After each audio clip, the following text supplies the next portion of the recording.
Yeah, just many, but just to bring it back to coronavirus and all things corona.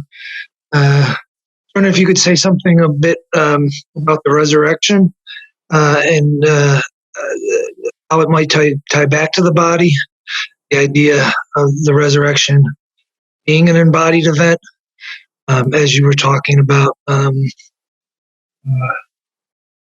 individuation and sort of the ascent of the spirit. It, it sort of drifted away from embodiment. So, being without losing the body, especially on Easter Sunday, since it is an event. That's sort of the blasphemy of the Christianity that a man dies and then is risen again in an embodied form, not just spirit. I was wondering if you could speak about that and tie it back to Corona, the fact that we're all, to some extent, terrified of dying, losing the body. Sure. I guess, I'll say a few things that come to mind and then see if you have more thoughts about that.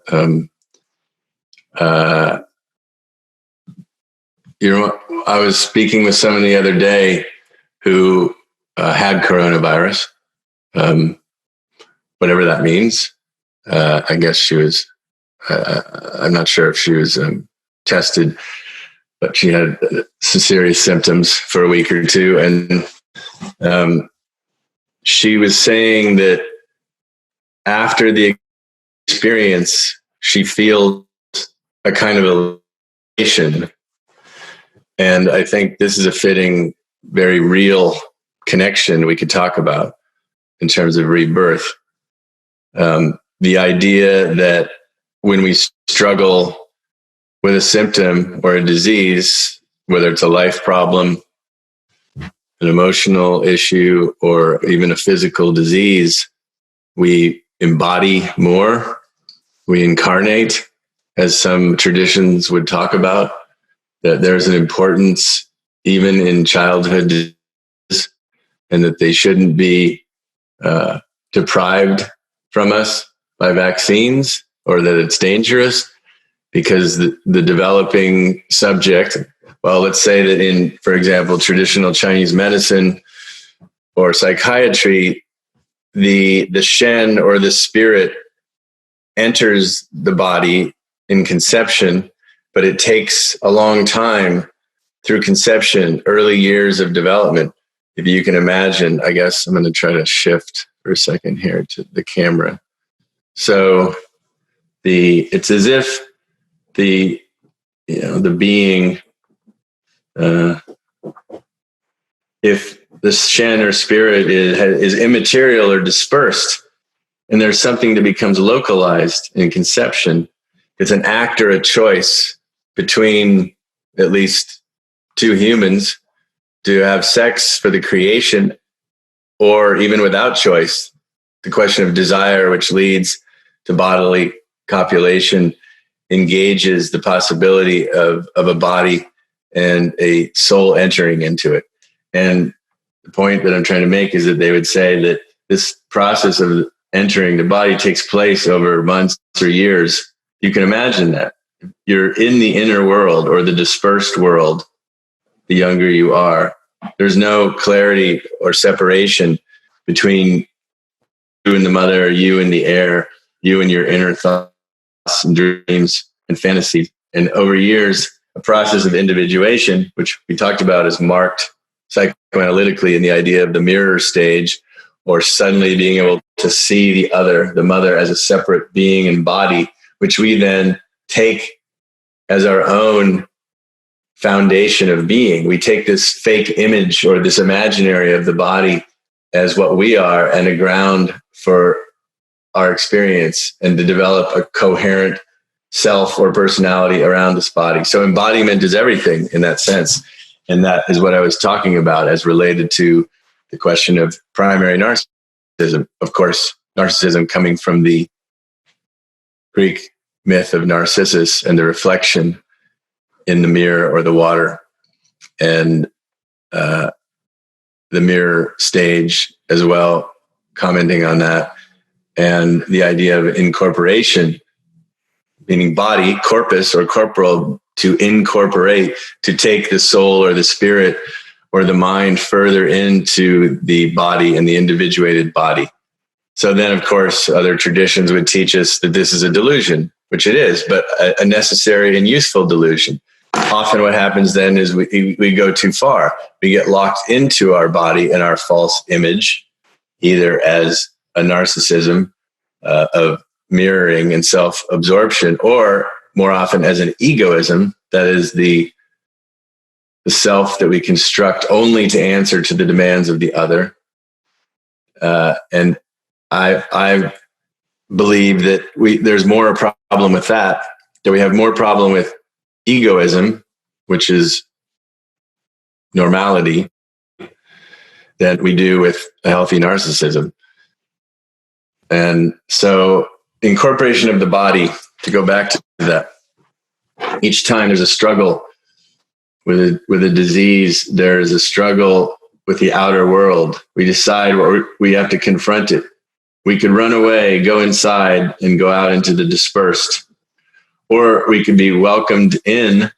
So to be welcomed in by a comfortable world of others who let us follow our drives. And of course, will block us because they have their own desires and drives, and because they have their own beliefs of they should structure what we do. And nobody does it perfect. And those parents and others in community are probably well-meaning, but in often cases are not well-meaning and simply want to control or indulge in the developing subject, see the child as just a body and not having an inner subjectivity or inner spirit. How can we learn to understand this differently?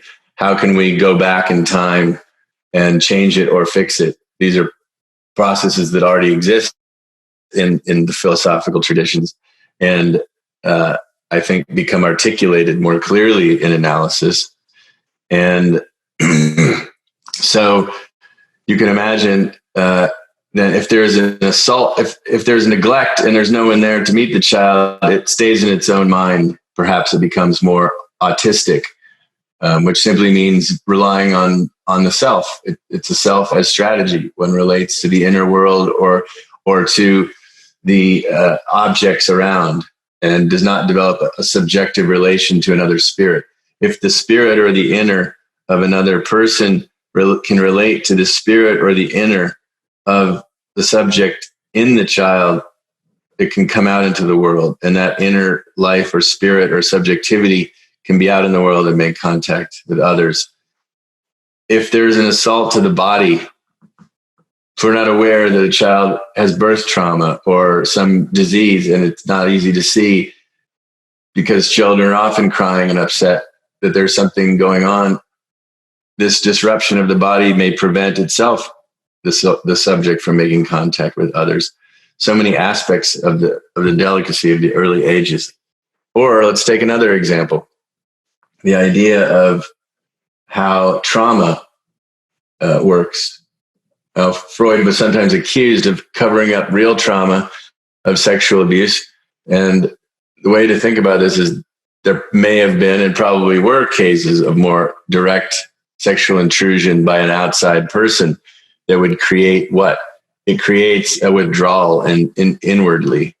But his general principle was, okay, of course that happens, but I'm interested in the fact that it's traumatic for all of us to encounter the other, to encounter the enigma of the meaning of what does the other want from us? What does the other demand from us?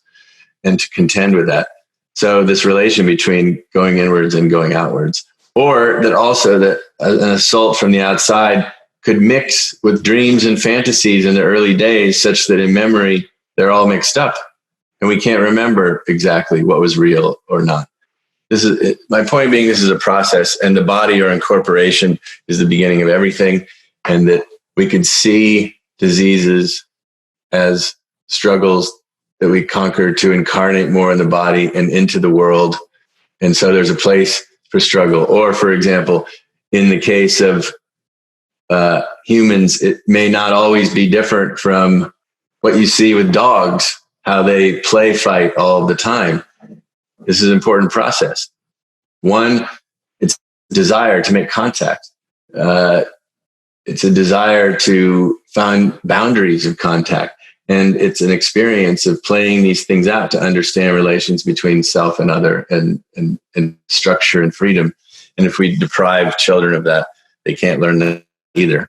So finally, how does it relate back to Corona? Well, it's the same thing. The story that this person told me is of having our own thoughts about the experience and being able to not necessarily follow the fears of what she was hearing outside in the media, and having someone understand the process of disease and symptom and struggle to be able to go with it. But still, the surprise experience of feeling a kind of elation at the end of an illness. And maybe this is reflected in what Trump says. maybe the culture and the economy will bounce back better than ever and have some thriving joy. I mean, it seems quite possible. It could go either way, or some combination of both. There's multiple responses, that we detach from our addictions to things that we didn't need before, that we find a renewed desire for the things we were repressing or not paying attention to. That in the very simple sense, when people have near-death experiences, the kind of joy they have and the new perspective they have on life and on living to the fullest. So in some ways, perhaps a near-death experience could be the most intense or speeded up experience of what analysis is trying to process or teach, that any symptom can be unlocked towards a greater life drive, but maybe in the most extreme versions are greatest gifts in a way, even though they also might provide the greatest danger for destruction or death. They might also give the greatest sense of resurrection or renewal. Not sure if you have thoughts of that, but let me see, actually. Okay, I got to unmute your mic. Okay, sorry, David. Do you have more thoughts about that? Yeah, I was thinking Corona as a near-death experience of sorts. Oh, yes. I mean, yeah, you can imagine how many people are going through that. How many people get to that point? Well, even people that think they're getting to that point, and the people that are, let's say, the 8 or 10% that get serious symptoms, it's already a kind of painful and scary proto near-death experience. And then in this case, more than the average flu, there's 1 or 2% actually experiencing dying. So more than that experience. I'd like to make a comment when you pass them. Okay, 1 second. I think someone else had their hand up. Yeah. Just one more thing. In terms of, you said making contact. Yeah. The struggle for contact. Can you just speak to that in terms of the pandemic and social isolation? That how that produces the sort of suffering that can feel like a near death. I'm sorry. Can you say that again? I was just a little distracted trying to work the board here. Can you just repeat that? Could you talk a bit about you were talking about the struggle for contact and how the social isolation during this pandemic can almost feel like psychological near death, with the sort of estrangement and alienation that goes on. Yeah. One thing that occurs to me about that, again, is someone telling me that what was difficult for them is that they're alone and they haven't had contact with a body for weeks. And so that's a major form of separation. Perhaps we take that for granted, and some people more than others are used to or appreciate or need or desire the bodily contact more than others, whereas some might be fine, let's say, making contact at the level of mind or even spirit. If we say that some people are fine making contact through books or internet, that some people are even fine making contact through the spirit itself, in the sense of a monk who lives in isolation with no bodily contact for decades. And some people are very prone to bodily contact with others. So it probably is different for each person. And I guess the only way to approach that is to sort of, there's nothing you can do about it. This time it's not an event that befell one person's life that they have to make the best of, but that it befell the whole world. Even if it wasn't part of their choices that made it happen, that's what shows when there's a collective symptom that we're still all in it together. Even if we individuate as much as possible, that there has to be some collectivity, that there will be some fallout involved. So it seems that we have to find a way to deal with that. So, And just one last time, if I could just affirm the way you began by talking about the respondent who offered up the critique of your presentation and your own subjectivity, for you to sort of own it and almost allow the person to take the position of the analyst and offering an interpretation of yourself, and to bring it up at the beginning to then try to integrate it. It's your own sort of resurrection of the spirit, so to speak. So I appreciate that. I try, and I mean, it's easier to simply react to something like that with rage.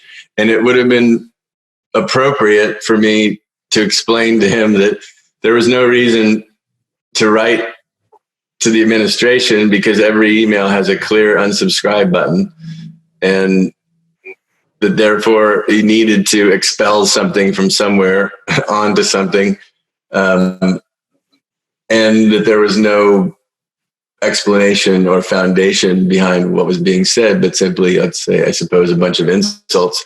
And still, I try to do my best to make sense of that. Of course, perhaps it's easier to do that from a distance with writing than it would have been in a face-to-face.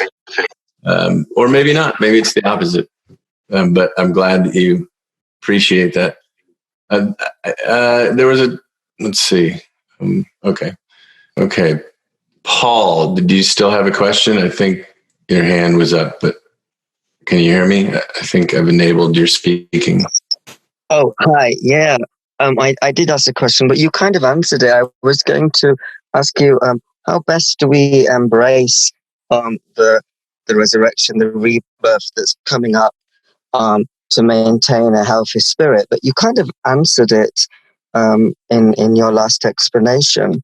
So maybe I could ask something else, which is, what are your thoughts on this resurrection also being linked to the forthcoming astrological age of Aquarius, which we're supposed to be entering, which is supposed to be about peace and humanitarianism? What are your thoughts on that? Okay. Well, thanks for asking that, because I brought this up before, but I'd love to bring it up again, which is, I'm not an expert in astrology, although I have spoken to astrologers who have said that, yes, that there's a lot of planetary shifts at this moment, and that the particular, this idea of the age of Aquarius was talked about a lot in the 60s, but it's not like it came and went. Maybe it did for that 10-year historical period, but as you mentioned, it's something that's coming in for a long, long time and hasn't even begun. This also reflected my own personal experience of growing up in the 60s and 70s in an aura that felt different, where things were very simple, and people seemed more inspired, more equal, less overproductive. And then as I became adult, things went in a different direction. This was reflected in what I was saying about the postmodern impasse, or the kind of corrupting of the human culture and world spirit. So whereas this kind of nostalgia was very tormenting for me in a lot of ways, I was inspired by these things I was reading that had just come and disappeared before I came of age. And it seemed to be disappearing more and more as I grew old. One event was that as I tried to ask the baby boomers who were older why they let this happen, I finally realized, or at least I came to an understanding myself, which was that, they were born into a kind of new era where struggle was less. And as children got to experience the post-war era and be free, and it liberated a lot of their primary narcissism in a healthy, good way for the first time in history, as I've said. So Christopher Lash's book, bestseller, The Culture of Narcissism in the 70s, expressed this as a negative, but I'm rereading it as a positive. It was positive what the baby boomers were doing, but they couldn't follow it through.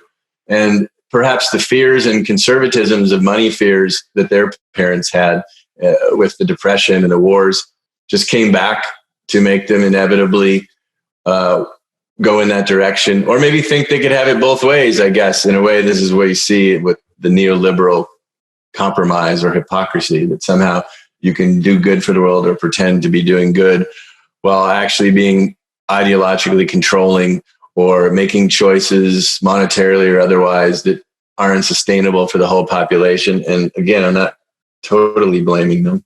Sometimes I do, but only in the sense that none of us has known where to go with that before. So then I put the challenge at the doorstep of my generation, what I call the promised generation, rather than Generation X.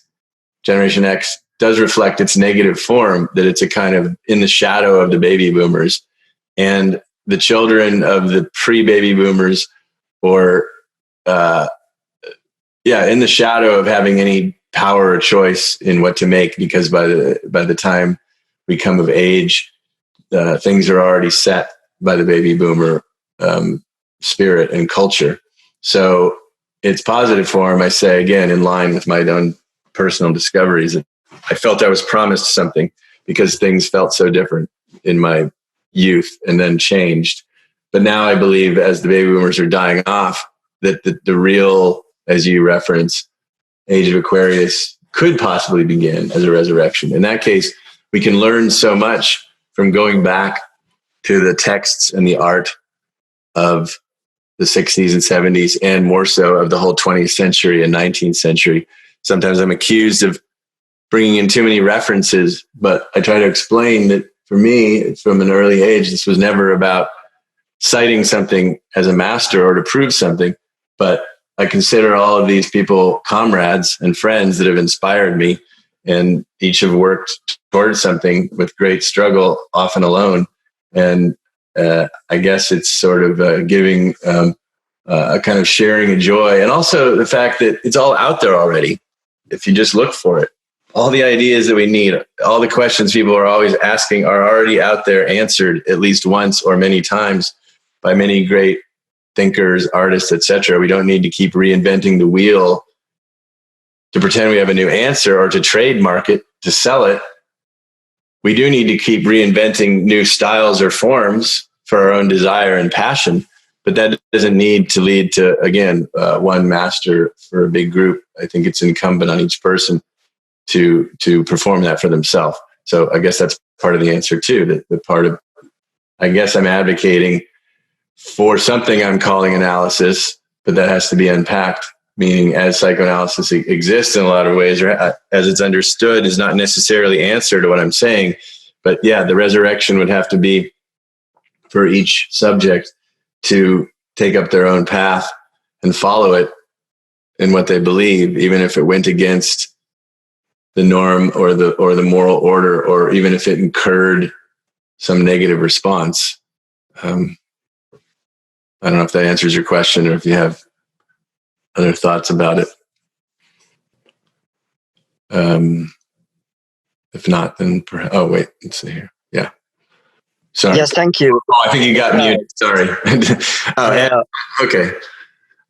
Thank you. It answered it really well. And I think it's great that you provide the references, so it means that we can go off and, we're all on lockdown and we only get you for an hour and a half, but we can go and explore other things that you've touched upon or mentioned. And I want to say a quick thank you for providing an antidote and a tonic to this crazy media hype that we're getting from all other, angles. So thank you for that. Sure. Thanks for your comments. Thank you. Let's see. Find another. Mark, can you hear me? Yes. Okay. You had a thought? Yeah, it was in the middle of when you and David were talking more, but I immediately was very pleased with the description of this session, as I felt it had a series of parallels to the sort of global tuning that everybody has with the arc of such an event.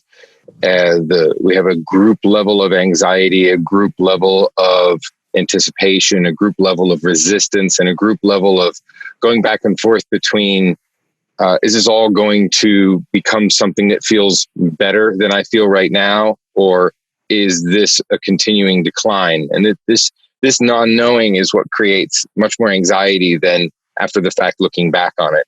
And the similarity that in the Christian experience of resurrection, it's not that on day 2, people were like, no, just hang out for a little bit longer. This is all going to be super great in like 36 hours. Don't worry about it. They didn't know.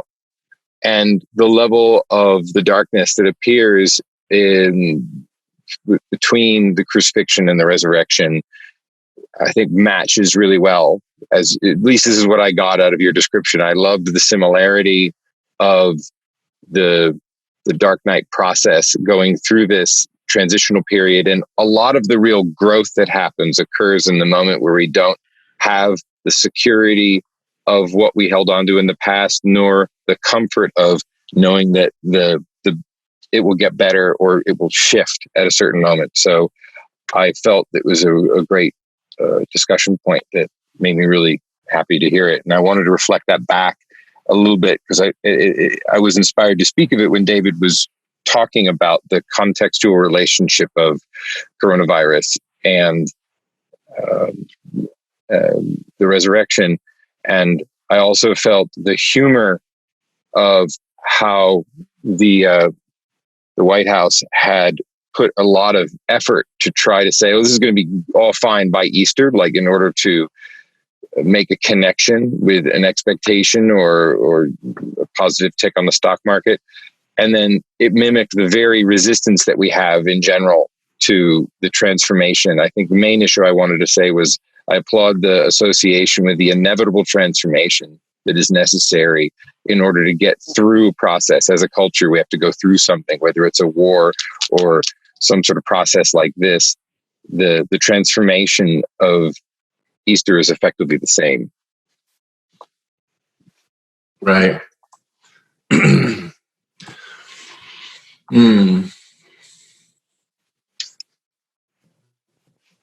Yeah, it's probably, well, I guess it's a completely unique moment in the history of the world, because there's certainly been larger global catastrophes like world wars or Black Plague, but none of those had the space-time instantaneous communication and sharing of the event. And since we've come into that age during, like I said, as I described, the new world, the old world ended in 2000. That's the world of history as an artificial means of unfolding creation and change. And what I call the purgatorial period, the purgatorial plateau from 2000 to 2020, where we've lived outside of time, still drawing on the idea of time and history while not realizing it was over or preparing for something else. It seems that that's upon us. And we have to learn how to live that world, which some of us have a lot of resistance to, including myself. And yet, for me, I started to consider the importance of making a bridge. I guess this is another part of the answer. Creating a bridge from the old world to the new, to try to take everything important from the world spirit and culture, the experiments and creations we've made over the years, and bring it into this new place. I mean, Nietzsche comes to mind in that regard, one of my early passions. Nietzsche says that even if Nietzsche didn't survive himself the confrontation, and even if he was the first to fully confront it and articulate it publicly, he created that service of enduring it. So Nietzsche describes in his, first of all, Nietzsche incorporates his personal style and self into his philosophizing, which in a way is the first time that's done. And so he's a predecessor to the idea of psychoanalysis, where you start with your own subjectivity or symptom as a means towards both satisfaction in your own life and desire and a greater truth to be shared with others. So Nietzsche does that. And for someone that went crazy and only published a few books that nobody read in his lifetime, it seems odd that he became central to the whole official canon. But that's part of, I guess, what I would say is spirit, or world spirit, that those things are destined, and one could work in one's room without contact and have a major impact over time and space on the world. Whereas, of course, you could be the most popular person in the world in your time and be completely forgotten quickly. So it's a matter of what we sometimes call the recognition of desire over the desire for recognition, which is a key part of the analytic process, that we learn to see what is truly satisfying in our desire and avoid the blind spot, because it's always there. Even if someone works on their passion in their art and then somehow finds recognition in their lifetime, that immediately poses a danger of them getting swept up into that and losing the desire for the recognition and the money and the fame, which is hard to avoid. So for Nietzsche, also as a proto-analyst, he talks about refusing to treat his symptoms because of the importance of enduring them, both for the sake of struggle and virility, like I was just talking about, relating to the virus as a medical approach, but also for the psychological or psychoanalytic approach of learning from that experience and going through that process. And then I guess Nietzsche's desire to share that confrontation with the world, because he thought that it would be that everyone would come to confront what he was calling nihilism, the nihilism that we face when our sheltered idea of the world as being one way, the way of our family or culture or religion, is not true, and the void that opens up, or even the total void, where the more we seek for something, the harder it is to believe in anything. And so Nietzsche gave the answer, even if it didn't work for him. Well, he said the whole of human history lies behind us like a vast playground now. So the whole of human history, of all the creative and passionate acts and all the forms of institutions and cultures that we've created are just constructs, but constructs that can be played with rather than insisted upon us. And sorry, go ahead. In this virtual world, perhaps that's more possible and more necessary than ever. So yeah, you go ahead. Not to compare Nietzsche and Christ, but just because you are using them both as examples, they both lacked the convenience of having the idiom of what they have created to fall back on as a comparative reference. They're both also, as you cited, not necessarily benefiting by the results of their actions directly in the way that we often think of in terms of popularity, or you could also cite other people like artists, etc., who have done this. But I think the ability to consider that the rawness that must be felt by them as individuals or as a culture who is trying to go into an uncharted area, the greatest level of creation and authenticity and originality can happen when you either there isn't a comparative analysis possible, or you can't personally find it in yourself. And so in all these cases, some of the greatest leaps of creation, I think, that you know, you're not cited often, occur in these moments where You can't see yourself in a framework, and only posthumously you probably are able to be seen in a framework that makes sense. Just as much as Nietzsche probably couldn't grasp what Jung was going to be doing later. Yeah, absolutely. I mean, a couple of thoughts come to mind. The first being, a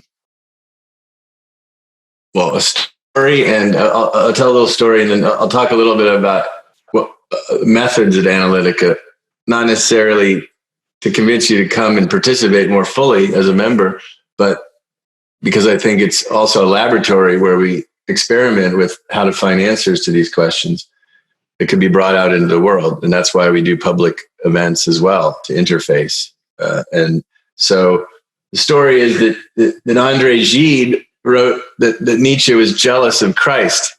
And Georges Bataille, his French compatriot, said, no, Nietzsche's not jealous of Christ. He's jealous of what people mistake in Christ, that he has as well or better. Or in some ways, what he was trying to say is what Nietzsche was living and saying in his moment, in his time, was the same truth as Christ's true truth, as opposed to the simpler non-truth of Christ that everybody believed in. In other words, they grasped onto the fantasy of Christ as a figure, a father figure, in the same way that I said Christ had given up those fathers over and over, and that Nietzsche wanted others to join with him and with Christ in that journey, and that it would be easier for everyone the more who joined in that journey of accepting the void and building something from there together.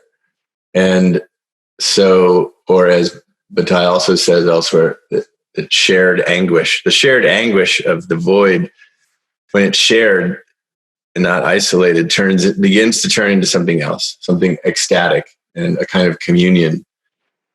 That's a different kind of communion than an ideological sharing, the shared communion of difference and void. So,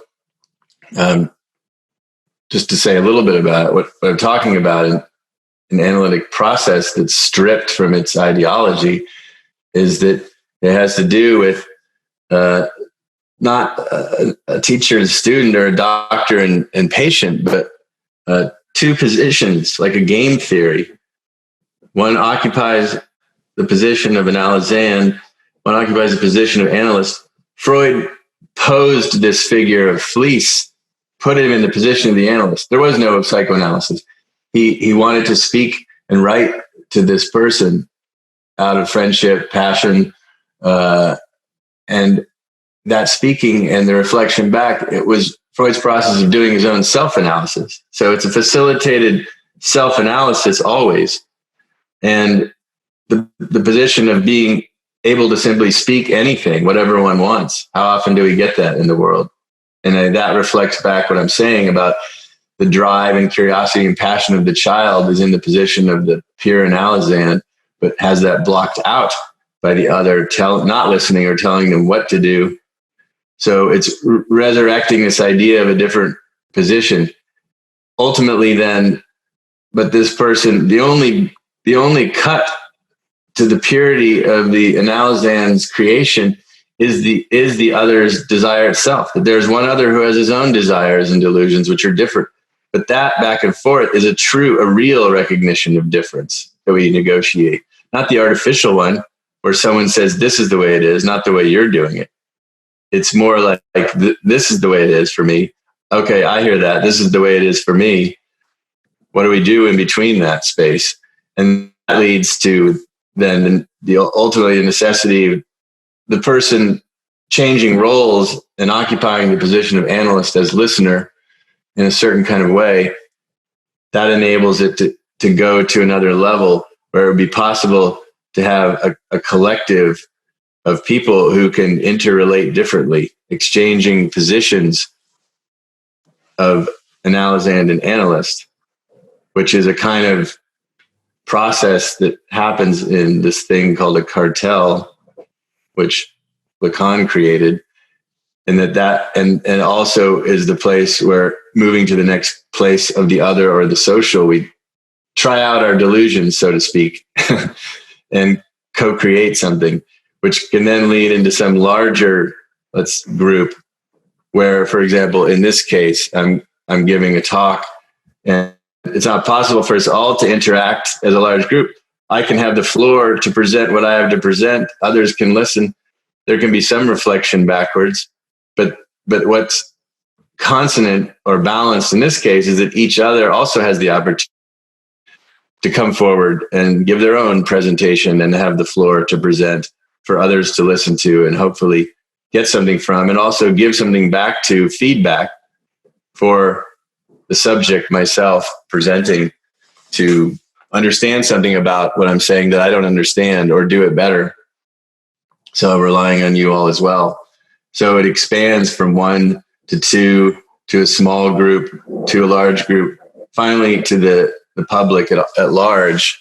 This is what I think Freud desired, but he couldn't elaborate it fully. Lacan elaborated it a little more fully in his school, which Analytica is modeled after in a lot of ways, but that way of working hardly got out into the public. It has such potency.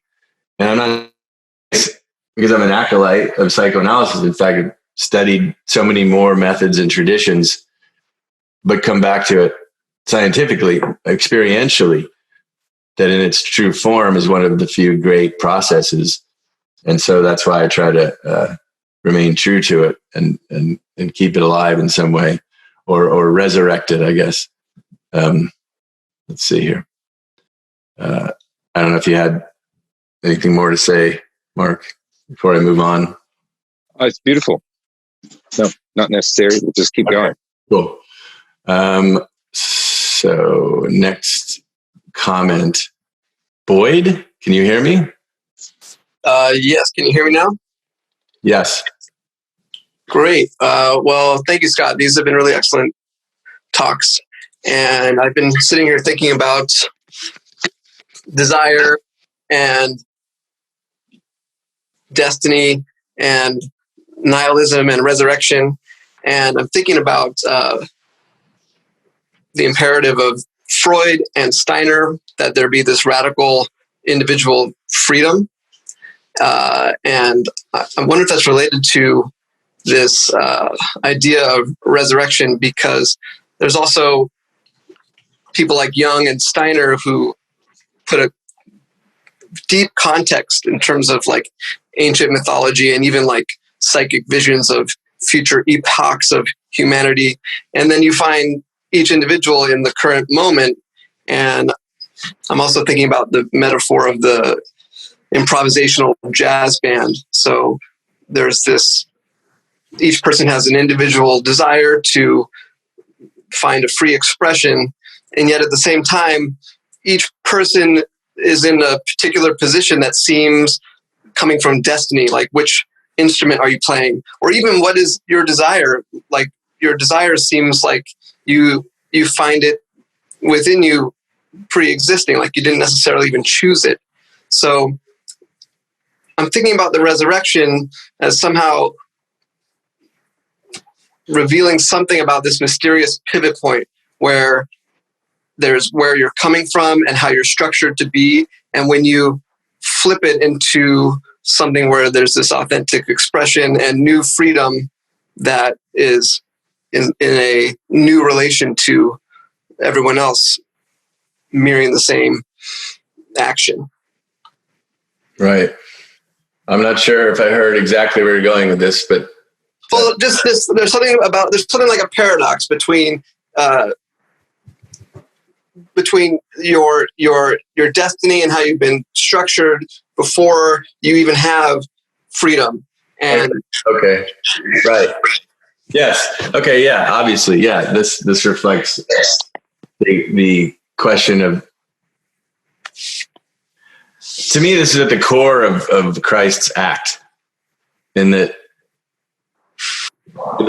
he wanted to erase the account books for the first time, to not hold people to the past of their moral actions or the moral bank account, but to put forward an idea of a radical erasure of the account at the present moment, that one could receive absolute forgiveness, and that may be the only way to stop us fighting and struggling and destroying. It's a radical idea, but maybe the only chance. And then also, I think that in its most radical pivot point is, that there's a chance anything can happen at any minute. So you can, of course, you're going to run up against the facts of what happens, but you don't know until you try. So you could live with the idea of doing the crazy, of doing something that's against all odds. And if you can find that miraculous moment and do it, it could be life-changing. And that very idea. And then there's Kierkegaard, who perhaps reflected on Christ more than anyone, and his extreme torment at the radical freedom and choices that he had to choose art, science, philosophy, and to be a free human, as he said, the angst, the sickness or despair unto death that we have at our radical freedom, and the necessity to choose, instead of hovering above in the wave form of infinite possibilities, we must make a choice and collapse into a moment, into a particle moment. And that moment, but that moment, as you suggest, doesn't necessarily have to trap us. It might begin something that we don't even understand as an act. And so I guess I was also thinking, when you were talking again about not finishing the answer regarding what we can do now in the resurrection, and in terms of the generations, to go back to the idea that I'm trying to encourage this generation, or even especially the promised generation, those born in the 60s and 70s, between the baby boomers and the millennials, that have been obscured. In some ways, it's a very difficult period to have lived. I mean, when Freud and Jung were living, there was still much more of a universal spirit of shared knowledge and evolution, and people were excited. That's what I mean about the world spirit, that there was a spirit of belief in what was coming and creating, and anyone who contributed to that was appreciated. There is a way of this generation retained, I think, more exposure to the void than its predecessors, its baby boomers, and then its followers, the millennials, for different reasons. And so this generation that has been closer than ever in some ways, and to this place that's necessary to confront, could step forward. And this goes back to the astrology question, that many astrologers have told me this, that it's a time for this lost generation to have a moment of impact for its essence and nature for a while, the next, 10, 20, 30 years before they or we disappear.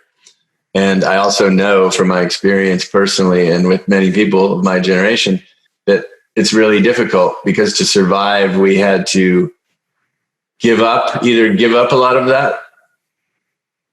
Very difficult to give up those dreams and desires. So there's almost a sort of not believing in it anymore. And or find a strategy, find a way to live it in secret or on the margins. So I guess I'm calling that there's an opportunity to bring it out and speak it, and or lead in some way. Even if it's in the best way, like you said, a model for analysis is martial arts for a dual analysis. Or, as I've talked about before, Carlos Castaneda's book of Don Juan, the shaman, and Castaneda. This is more analytic than any analytic text I know of. And or also your example of the collective, the small group, that the jazz band is a perfect example, or the art movement, the surrealists, of a group or a cartel or a school or a community that is able to have a collection of radical different people with different styles and ideas, but somehow share what's the shared experience that's not an ideological adherence like every other group. That shared experience is the very lack of ideology. It's the very void that we accept and admit that exists between all of us, that we negotiate in a different way. And that's why it's a very difficult group to exist, but that's part of what we're calling for. I don't know if you have any other thoughts about that. Well, yeah, no, I think that's pretty. Okay. Well, I'll move on. Let's see here. Oh, David, you had something else to say? Yeah, I was just wondering, many things, but I was thinking about what was said about this being in comparison to the resurrection on Easter Sunday with the rising of Christ as sort of a discrete event, and just thinking about resurrection not so sort of historical, but perhaps a little bit in terms of like a kairos, a moment that happens that isn't so discrete and is ongoing, and isn't sort of an endpoint, let's say. So even with the resurrection, still much work was needed to be done in terms of bringing the world spirit through history. So, yeah, you're referring to the aftermath, to the what do they say? To put it mildly, I mean, if just in comparing the resurrection to what's going on with the pandemic, that there's this hope, like the resurrection, that Jesus died and then was resurrected as the Christ, and somehow this augurs our own salvation. How easy it is to slip into some sort of again mass delusion that somehow everything's going to be okay, and that suffering has now been overcome, which is just another sort of future of a grander illusion. So, like with the pandemic, I mean, we're all hoping and expecting this life still to come that's going to be redeemable in a sense, but like with the resurrection, it's not discrete and it's not an endpoint, but it's sort of it's the beginning. So yeah. Yeah, I take it. The way I hear that is, there's the event. It's like with analysis and looking at analysis is somehow a cure, whatever that might mean. That when we go into analysis, we'll be cured again, whatever that means. Okay, right. So we're talking about fidelity or faith.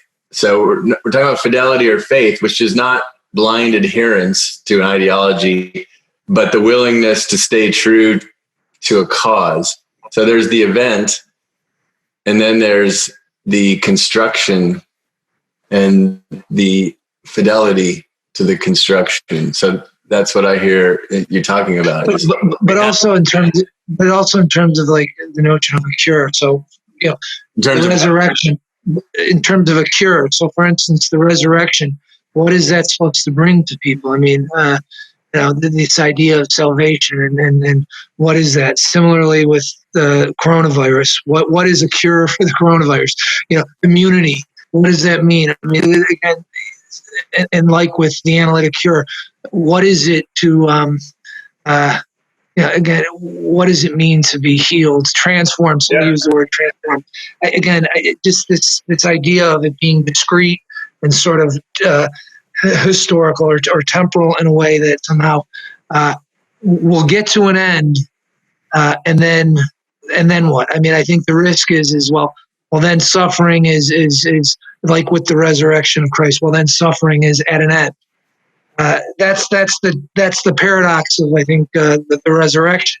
It's historical and ahistorical. I mean, that's when I was talking earlier about the embodiment and corporality. That's the scandal of the church to make this claim that Jesus died and then was resurrected, in the body. I mean, it's the greatest paradox of all. Well, let me, great. I'm going to try to answer that and say some things as a way of closing up today. I hear many things in that, which is, first of all, is the sort of the Zen statement, after enlightenment comes the laundry. And that also maybe is paired with another statement, more to our historical moment, where Baudrillard in the 80s, at the beginning of this postmodern impasse, he frames that as, what are you doing after the orgy? And so the question is, whether it's a trauma or a beautiful ecstatic moment, nothing is resolved or finished. Things go on. So the question is, how do we find a meaning and a kind of joy or ecstasy that merges with everyday life in some way? And also the question of commitment, this idea of faith or commitment to the ongoing project. And I guess that reflects something that I think you sent it actually the other day, a quote from Jung regarding this, which comes from Nietzsche.